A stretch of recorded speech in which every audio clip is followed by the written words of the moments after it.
ఈ నెల 4వ తేదీ సాయంత్రం 5 గంటలకి ఫ్లైఓవర్ బ్రిడ్జ్ దగ్గర మనీ అనే ఏఆర్ఏని ఇద్దరు వ్యక్తులు హత్య చేయడానికి ప్రయత్నం చేశారు. మనీ అనే వ్యక్తి బయటికి వెళ్ళేటప్పుడు మోటార్ సైకిల్ పైన అడ్డగించి కానుకొని కళ్ళలో కొట్టి రాడు కత్తితో చంపడానికి ప్రయత్నం చేశారు. దీనిపైన పోలీస్ స్టేషన్లో మన 307 సెంట్రల్ కింద కేసు నమోదు చేసి దర్యాప్తు చేయడం జరిగింది.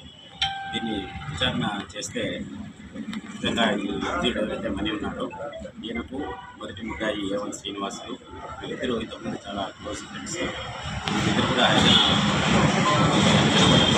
అవుట్స్కట్స్లో పక్క ఇల్లు కట్టుకొని నివాసం ఉన్నారు. ఈ A1 శ్రీనివాసులు గత 20 సంవత్సరాల నుంచి కోయిట్లో ఉద్యోగం చేస్తూ అక్కడే ఉన్నాడు.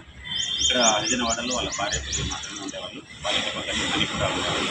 గత క్లోజ్ ఫ్రెండ్స్ అయినప్పటికీ గత 2 సంవత్సరాల నుంచి కుటుంబాల మధ్య మనస్పర్ధలు రావడం, కోరుకోవడం, తర్వాత అదే ఓపెన్ పనుల్లో 2 ఆటోలు, ఒక మోటార్ సైకిల్, పిల్లల వ్యక్తులు రాకుండా కాల్చడం, ఈ రకంగా వాళ్ళిద్దరి మధ్యలో చాలా మనస్పర్ధలు రావడం జరిగింది.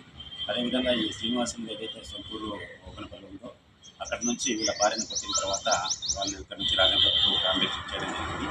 ఈ మనస్పర్ధల వల్ల వాళ్ళ ఫ్యామిలీ అక్కడి నుంచి రాజంపేటకు పోయిన దానివల్ల ఈ శ్రీనివాసం కూడా కోయిట్ నుంచి ఇండియాకి రావడం జరిగింది. వచ్చి తిరిగి అక్కడికి పోలేదు. ఫ్యామిలీ కూడా రాజంపేటలో పెట్టుకున్నారు. అప్పటి నుంచి వీళ్ళ మధ్యలో మనస్పర్ధలు వచ్చి చర్చలు జరుగుతూ ఉన్నాయి. చిన్న చిన్న ఇన్సిడెంట్స్ జరుగుతూనే ఉన్నాయి. ఎప్పుడైతే ఈ శ్రీనివాసం వాళ్ళని ఊర్లోకి రానిలేదో అప్పటి నుంచి శ్రీనివాసుల వాళ్ళు ఈ మనీను తర్వాత వాళ్ళ ప్రజల కుటుంబం పైన మనసులో చాలా ఈర్షపడుతూ అంటే కక్ష పెంచుకుంటూ ఉన్నారు. మమ్మల్ని ఊళ్ళే కానీ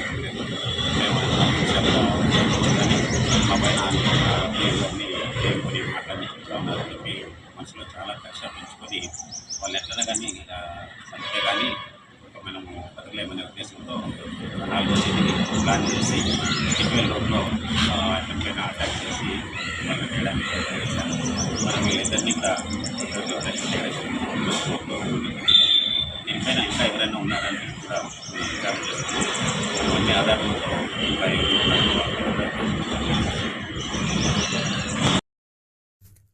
కడప జిల్లాలోని మరిన్ని వార్తా విశేషాల అప్డేట్స్ కోసం మా SCN న్యూస్ ఛానల్ను తప్పకుండా చూడండి.